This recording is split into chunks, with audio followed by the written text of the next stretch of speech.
Hey everybody out there, Chris and Mike behind the camera for the time being here. Hello. Here with another Dark Avengers comic book review. I should have cut myself off so Mike could say hello. Today's Sunday, it's late Sunday. You know, holiday weekends and holiday in general, everything's running a little bit late. But yesterday we did have a trip into the city. You'll see from the few videos that I've posted up before this video. We did go to Midtown. I'll show you guys the stuff I got in a second. And unfortunately they didn't give the warmest of welcomes to recording. I guess because it's one of the side stores. It wasn't exactly one of the big store that Midtown had, their first original store. And the manager didn't seem too keen on recording inside the store, so I opted not to even bother trying.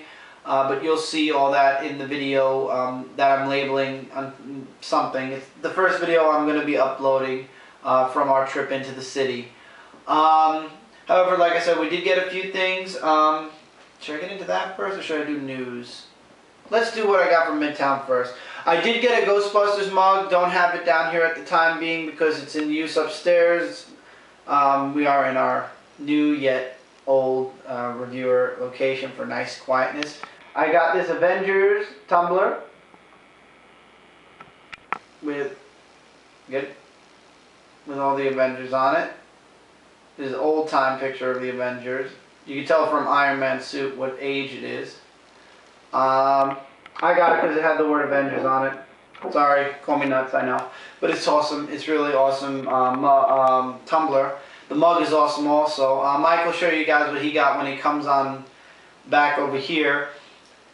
And from my 100th video extravaganza weekend, you guys know I'm a huge Lock and Key fan.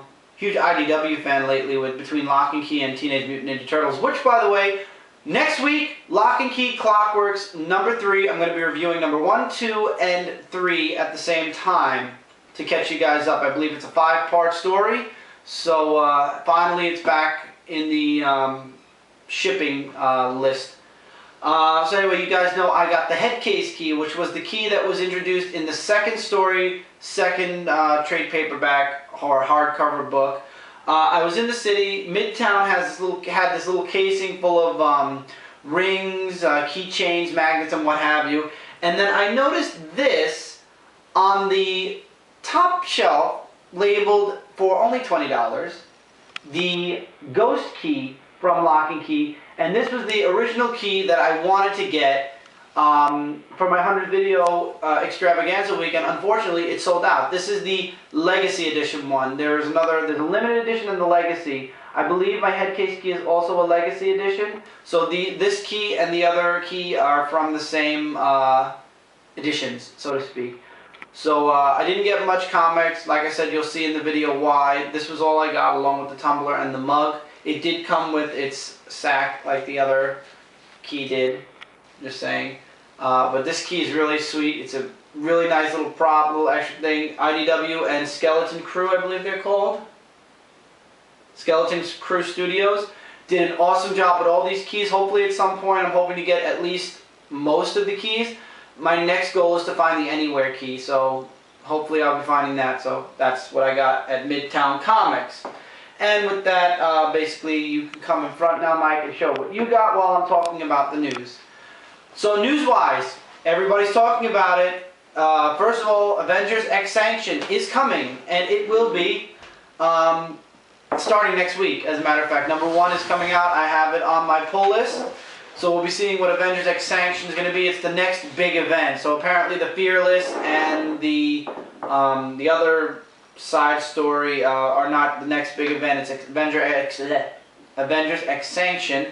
And it turns out there's another big event coming sometime in the middle of 2012, known, and I'm sure all of you know this by now, as Avengers vs. X-Men. Oh, that one. I'm on the Avengers side because I believe it's Cyclops' X-Men. If it's Cyclops' X-Men, I'm Avengers all the way. If it involved Wolverine's X-Men, I'd probably be on the X-Men side, but I hope the Avengers kick Cyclops' team's ass. And it's going to involve Phoenix. Also mentioned was in 300, Sabretooth is returning for Wolverine 300. So that's awesome. Mike, why don't you show what you got? Yes, yesterday at Midtown Comics, I got the Amazing Spider-Man mug.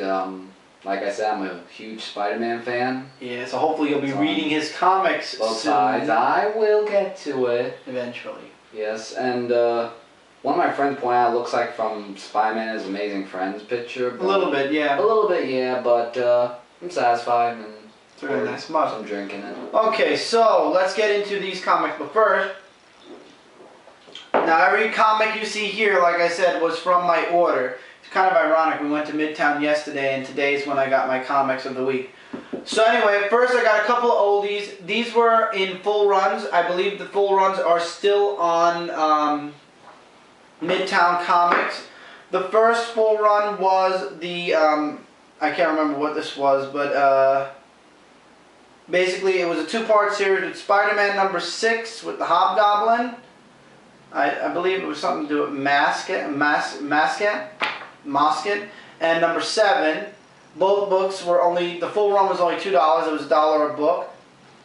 And then the 5-part story that happened right after Mask, or however you pronounce it, Perceptions. I got part 1, 2 with the guest star Wolverine started to appear here. Oh wow. 3, 4, and 5, and they were all $1 each. And then something I ordered a little bit ago, not too long ago, but a little bit ago. You guys saw from my Comic Corner review, I reviewed the Mr. Majestic book, which was issues 1 through 6. There were still 3 issues out there. I got them, issues 7, 8, and 9. And let me tell you something, I understand why the series ended, because no offense, the artwork in these 3 books was horrendous. I didn't even care about the story, didn't even bother to read it. I'm just saying I got the full run of the first volume. Now, by the way, all these comics for Spider-Man were listed as very fine to near mint. My Mr. Majestic books, 2 of them were fine, and the number 9 was near mint. Those are all old books, and yes, so those are my old books of the week, since we don't have the book holding them up. Yeah, however, I did check at Midtown Comics the Punisher Max paperbacks, and I was looking through it. I thought the artwork and the story was pretty good, and I'm so looking, if you ever get extra money, you buy the trade paperbacks. Yeah, but I'm looking at it and I'm like, why are they canceling it? It looked like amazing. It's good. Maybe they're going to start a number 2 like they did with Deadpool Max. There's Deadpool Max too. They might do Punisher Max. But I did take a look at it though. Okay, so the comics this week were released. Last Wednesday was December 7th. It was the 7th? Because the 10th was on Saturday, so 9/8/7. Right, wow. I'm off this week. Yeah, so these comics were released on December 7th, 2011, and I know this is normally a book Amber talks about, but I'm sorry guys, this book will not leave my review because I like the book. Unfortunately though, due to the break or breakup, so to speak, Amber does have the other 11 issues, so I can't exactly read back and catch up because I know I'm a few issues behind on this. So either at some point I'll get the trade paperback, which will collect all the issues again, or I'm just going to jump in and follow forward and hopefully catch up. Lady Death number 12. This is the wraparound cover because I love me my wraparound covers. The book was awesome as always. The artwork was great. I'm going to do my way of reviewing Lady Death in this one. Lady Death is fighting Stigma here, and Wargoth is fighting, I don't know what that thing's name was, and it basically jumps back and forth between Lady Death's fight and Wargoth's. Wargoth's didn't interest me as much as Lady Death's because this woman is made up of like a liquid. I keep forgetting what. I thought it was blood, but I think it's blood. I'm not too sure. Remember guys, I got these books today and I had a lot to read. But anyway, every time Lady Death would hit her, she would explode like water, but then she would come back to a solid again. So there was no way to stop her. Then finally Lady Death got a sword out of the pit, and the sword actually does damage to her, and that's how basically the fight ended with Stigma. But then Wargoth in his fight actually gets killed, and in the end I believe Stigma's joining Lady Death's side, and they're going after Queen Death or wherever they're going. I'm going to try to catch up on this as much as I possibly can. Guys, Lady Death has been awesome. I know usually Amber does it, and I don't want you guys to think this is a lady's book. This is a guy's book too. You can enjoy this. It's not all about like what Amber says. I actually was going to say it before she did, but she kind of beat me to the punch. It's not all about what the pictures show. It's not about this. It's about the actual action and the stuff inside the book. I would absolutely recommend Lady Death. It is the only book I get from, I want to make sure I say it right, Boundless, and really good. I would absolutely recommend it. The story's going really great. My only regret is I don't have the other 11 issues anymore, so I can't backtrack and give you guys a fair review. I don't have the trade paperback either yet. So I feel like I lost out, but, you know, who knew? And Amber, I gave them to Amber to hold on to, so I only have this issue as of this time, but I still would recommend it. Number 1 from Dynamite, I have 2 covers. I have the 2 Alex Ross covers. Voltron, number 1. Here's cover 1 with the team on Voltron. And here's cover number 2 with just Voltron in his classic blazing sword, what do you call it, pose. I wanted to like this. At first I didn't like it. The first read around I was like, I'll give it the second issue and then I'm going to drop it. But what basically happens is it takes place on Earth in 2124. In 2012, there was an alien strike and Doctor, now I want to make sure it was Doctor before I say it. By the way, the Voltron force is not in Voltron. They're actually on the ground. I want to make sure this is Doctor. Yes, okay. Dr. Zarkon. Now, we all know Zarkon as the antagonist to Voltron. Basically, Zarkon wants to enslave people. He wants to hurt and destroy planets, and he wants to destroy Voltron. In the past, basically, he's talking to the president as a doctor, and there was an explosion in California, and it was extraterrestrial, so the doctor needs him to create something to prevent this from ever happening again. And in the present, though, Voltron is fighting this huge monster, while the actual Voltron force, the people, are on the ground helping the civilians and making sure they're safe.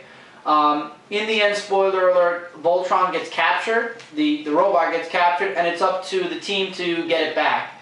And it was okay. It takes place in New York. It turns out Earth is part of the Alliance. It's Alliance number 001, so I'm guessing it's where the Alliance originated. Everybody still has the same status as Keith Hung, Princess Allura, and Lance, and why do I keep forgetting that boy's name? I keep forgetting that little boy's name. The one thing I do want to mention, though, is that I did look through this, and I noticed that it's like mostly like all... Pitch! Sorry, go ahead. Yeah, that's mostly like, you see action, action, action, then there's a little bit of dialogue, and then it goes back to action, then there's a bit more dialogue, but with all that looking aside, I looked at it and I was like, you know, amazed. I mean, even Alex Ross, the cover, I mean, Alex Ross, genius of all time. Absolutely. On the cover, he did amazing work. I want to try to get a picture to show you guys the internal artwork, though. Try to find something. I'll give the beginning. You guys probably will see this in the preview. If you really want to see some more art, I would absolutely recommend checking out issue 1 at least. I think that's good. Yeah, it's good. There's some artwork in the book, inside the book. The book is amazing. I would absolutely say check it out, give it a shot. For me, though, I'm on the fence at this time. I want to see where it goes, though. I did enjoy it the second time around where I actually got to understand it a bit more. So, it's up to you guys. Give Voltron a chance. If you're a Voltron fan, I would definitely say check it out. They are not wearing these costumes, at least not yet. So I am telling you one thing, it's not like the old anime. Just understand that. However, though, it does have a good Voltron feel to it. Maybe as time goes on, it'll get that old Voltron feel. We'll just have to wait and see. Like and they can check it out on Nicktoons as well. That's right, Nicktoons has a Voltron series that's out right now.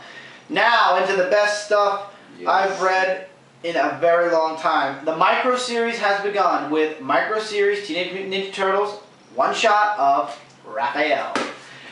And a lot goes on in this book. First, Raphael and Casey, basically every Wednesday, instead of going on patrol with his brothers, Raphael teams up with Casey to, basically, his brothers and him do night patrol, and they make sure they keep the city safe. Raphael chooses to be with Casey on Wednesdays to patrol his area. And there are two thugs that are chasing after another mutant that is discovered. Her name is Alapex. I want to say Alapex. I know I'm probably saying it wrong. I'll show you what she looks like. For those of you who didn't notice while reading this micro series, I'm going to spoil this for you. Those two guys are Bebop and Rocksteady. You guys will know them better from the actual Teenage Mutant Ninja Turtles cartoon series. Rocksteady actually makes a Rhino reference, like I'm as strong as a rhino and whatnot. So you will absolutely be seeing them mutated soon. I'm sure you're not going to be able to see this. That's Alopex. And basically, it's a setup. The two muggers and Alopex are working together, and Raphael doesn't realize it until after he blindfolds her and is ready to take her to see Master Splinter and to take her to his brothers. And then as he's taking her, he's like, wait a minute. When she was fighting those thugs, that kick looked professional. And that's when he takes a hunch and drops her. And it turns out she is an assassin, and she escapes. And the biggest teaser ever happens. There's a lot of stuff in between. You definitely want to check this out. Teaser is, though, on the last page. The second to last page, you find out that she wasn't originally a mutant. I believe she was a human, changed into a mutant animal. And Bebop and Rocksteady are possibly next. However, for those of you who have been waiting for this, I know you guys didn't see it in the first arc. You will be seeing it in this micro series. Somebody makes an appearance, an old enemy that everybody's been waiting for, and I'm going to give you 3 seconds, and you can fast forward it. I'm only going to say the name once.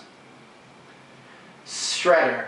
And I guessed right too. Yeah, there's a silhouette behind the guy, and you could tell that that's who it is, and that's either going to be the main antagonist throughout the micro series, or it's going to lead into something in the mainstream series.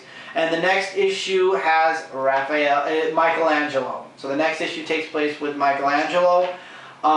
There's some sketch art for Alopex in the back. Some of them are really good, actually.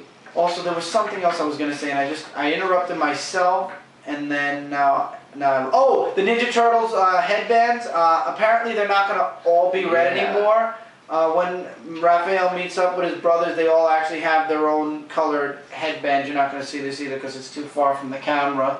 But they actually all have their different color headbands again. Donatello's purple, Leo's blue, Michelangelo is orange, and Raphael stays red. So I just thought that I would mention that also. I think it's cool that they got their own colors back again instead of it all being red. But either way, the color of the headbands aren't what matter. It's the story and it's the actual substance of the Teenage Mutant Ninja Turtles that matters, and this absolutely delivers 100%. If you have to pick one independent book this week, I would definitely say check out TMNT Micro Series Raphael One Shot. It was really good. And also, when you're done with this, go back and check out the other 4 issues in the series. The actual series started up again, and it started up with a bang. Okay, we are going into the big 2 now. I have enough time on the timer. Really quick, X2318. I now know why I gave this back to Amber. It's alright. The artwork's great, don't get me wrong. But the whole point of it was X23 versus a dragon. And then you find out who sent the dragon to abduct the children of the FF and, well, Valerie and Franklin, and he wants, it's just a weird story, and in the end, basically, spoiler alert, Franklin and Valerie gets trapped in space, and it's up to Laura, X23, to save them. The series is ending soon. I'm not going to stop buying now. I'll just run it to the end of the series, but I'll tell you the truth, this felt like X20 X Babysitter, not X23. I don't know, it didn't hold me, and Laura also met the guy that she sliced the hands off of, and he almost kisses her. Love interest might be. That was the interesting part, but the whole, it was straightforward. Artwork was beautiful, though. This artist, I hope I see his artwork, her artwork somewhere again. I believe it's a him. So you will be getting the next issue, you say? Oh, definitely. Okay. It was an okay story. I can't say highly recommend, but like I said, I'm taking the series to the end of its days. Venom number 10. This was going to be the make or break it for me because I'm used to seeing Eddie Brock Venom. This is Flash Thompson Venom. Flash is at his father's funeral, and Jack-o'-lantern shows up and takes him to the guy that now knows Flash Thompson is Venom, and the guy's going to have many, many missions for him, and if Flash doesn't do it, he'll kill Betty or Flash's mom or anybody basically Flash holds dear to him, his friends and family. Wow, back when Flash goes back to the army base, it turns out Cap shows up, and Captain America is ending the project. In other words, he's going to take the Venom, the symbiote, and he's going to entrust it with the new Avengers, and there won't be a Venom anymore. He's basically shutting down the program. Flash won't let that happen. This guy helps him out. Flash steals the symbiote, well, puts the symbiote on, and escapes. He goes AWOL, so to speak. He meets up with Cap. There's a brief fight, and basically in the end, though, he escapes. He steals Cap's motorcycle, as you can see on the cover, and basically that's it. Flash Thompson is free, and he's going to be Venom 24/7 now. Now we'll see how the prolonged effects of wearing that suit 24/7 is going to be on Flash Thompson. I will continue to be buying this. It looks interesting for now. If things go the other way, I will drop it, but this looks very interesting. I left out a couple of minor things here and there. I basically gave you a good sum up of the book, though. It was straightforward from point A to point B. Only two things really happened. Flash wants to kill this guy in Jack-o'-lantern, so this way he doesn't have to worry about his identity and his friends and family getting killed, because he won't help this supervillain. And now he's AWOL and will be wearing the Venom costume 24/7. There's no taking it off anymore. The project is scrapped. So, really good. I would absolutely say check it out. Now, how much minute do we have left? We good? 6 minutes. Okay, you go ahead. This is Michael's book. Punisher, his favorite, next to Spider-Man, number 6. Okay. It is number 6. Yes, it is. Okay. First off, what I have to say about this issue is just... Good, give me a break, I can drink. Yes. It's just wow. I mean, we start off with Frank Castle, of course, who kills people. You know, because he just... Bad people, not all people. No, Don't make him out to people. be a serial killer. No, I'm not that at all. The main story to this is... Now, I'm sure all of you remember Rachel, who, you know, was in the whole murder thing with the wedding and all that stuff. Murder. Yeah. Well, she takes a really big turn, actually. And I'm going to explain what she does. Oh, the last... Oh, yeah. Mm. Yeah, I am going to show at the end, but just to really sum it all up, she does exactly what Frank Castle does. She goes out for revenge, and she starts to go after, like, this person, Mr. Dawson, and she, of course, kills him. Like, you know, like, he does like the Punisher would do. Yeah, and then she says to this guy, oh, I have to bring a luggage to him, and he gives him money, you know, just to sneak in, and that happened right there. Yeah, whoa. And after I saw that, I was thinking, because remember a couple of issues back... He's still wearing that patch in his eye. He's going to be Nick Fury, or he's going to eventually take that stupid thing off? I don't know. He better Chris, take it off. If you remember a few issues back when he fought the Vulture, remember it showed him and Rachel at the same time experiencing pain and all that? You know what I'm scared also? They're showing him as a very, like, he's older now. He's not as young as he used to be. I hope they're not going to replace him with her. Yeah, I saw an action figure of the Punisher, and they made it Midtown, look yeah. old. And when I was seeing her doing what Frank Castle did, I was like, at some point, I was thinking to myself, are they going to meet each other? And well, I think this answered my question. Very nicely, too. Very nicely, too. Rachel and Frank Castle meet at the end, and after that, I was like, wow. To be continued. To be continued, the exchange. And oh, this is the next issue right here, by the way, if you guys want to see it. I am enjoying this. This is keeping my interest, and 6 issues in, thank God. 6 issues in, yep. And of course, be wearing the shirt as well. It's really great, and to see Rachel take a whole nother turn, like Frank Castle, what you did to me, I'll do to you, with the whole. The stories are similar. How Frank Castle's wife and son died along with his family, and Rachel's was the same thing with the whole marriage and stuff like that. And I don't know if she thinks that the Punisher's behind all this, but just seeing the last page, guys, I am indefinite, 100% getting issue number 7. I like the white costume the Punisher was wearing. Yeah, but it is cool, guys. Check it out. And I hope the eye patch goes away, too, as well. Me too. Okay. Alright, we're getting to number 2s. For now, it's got me hooked. Avenging Spider-Man number 2. Looking forward to seeing Tox's review of this. He's going to probably be reviewing it tonight, too, after I give him his digital code. So that tells you guys you're not going to see anything. You're going to have to check the internal artwork out on yourself. Actually, I can show it because by the time the video is up, he'll probably have redeemed the code. Basically, it's a straightforward book. J. Jonah Jameson was brought down to the subterranea, the Moletoids, or however you pronounce them, the mole people.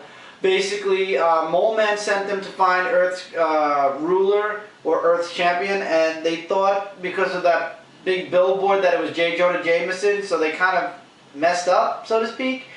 And J. Jonah Jameson doesn't understand the thing that guy, I forgot what his name is, Rancor or whatever the frig hell they call him. I think you're right. Yeah, he didn't understand a word he's saying. We all don't. He doesn't speak English, and he wouldn't bow to him. So that was taken as a sign of, in other words, J. Jonah Jameson was challenging him, while somewhere else, Red Hulk and Spider-Man are now underground also. And the mole people are basically, they're at where the mole people are living. And one of the little kids shows Spidey a picture of J. Jonah Jameson, and now Spidey knows he has to go save J. Jonah Jameson. And Red Hulk follows, and Red Hulk doesn't want to, but he's like, I'm done. I brought you home. And he's like, you know what? An Avenger would do that, and he leaves. Yeah, I'm sorry to interrupt your train of thought and everything, but do they call him Red Hulk or World War Hulk? Red Hulk. Because people are telling me that Red Hulk was World War Hulk. I was confused myself. So. And anyway, right before the fight between J. Jonah Jameson and Rancor, so to speak, or Raktar. Huh? Rakatar, whatever. Raktar, I'm calling him Raktar. Red Hulk and Spidey show up. Spidey goes to help J. Jonah Jameson. He shows up next to J. Jonah Jameson, and Red Hulk goes after Rancor, or whatever the hell this guy's name is. And it turns out his blade, though, the blade on Rakatar has the ability to cut through even Red Hulk's invulnerable skin. And on the last page, Spidey actually said this on his review. I'll say it here then, since it was spoiled already on somebody else's review. Rakatar basically is stabbing Red Hulk, and basically Spidey's shocked, and he's like, roll. And even J. Jonah Jameson says, oh shit, but they blank out the shit. So really good issue. I'll say a little bit more about it when we come back. We are at 28 minutes, right? Yep. So I would absolutely recommend it, though, if anything. There's one more Marvel book, then we're going strictly DC. Sorry, guys, couldn't fit it in, probably because of the long intro. I should actually leave But yeah, you should. But we'll see you guys in the next part for the last Marvel, and the rest is all DC. So stick around, guys. Sorry I couldn't fit all Marvel in this week.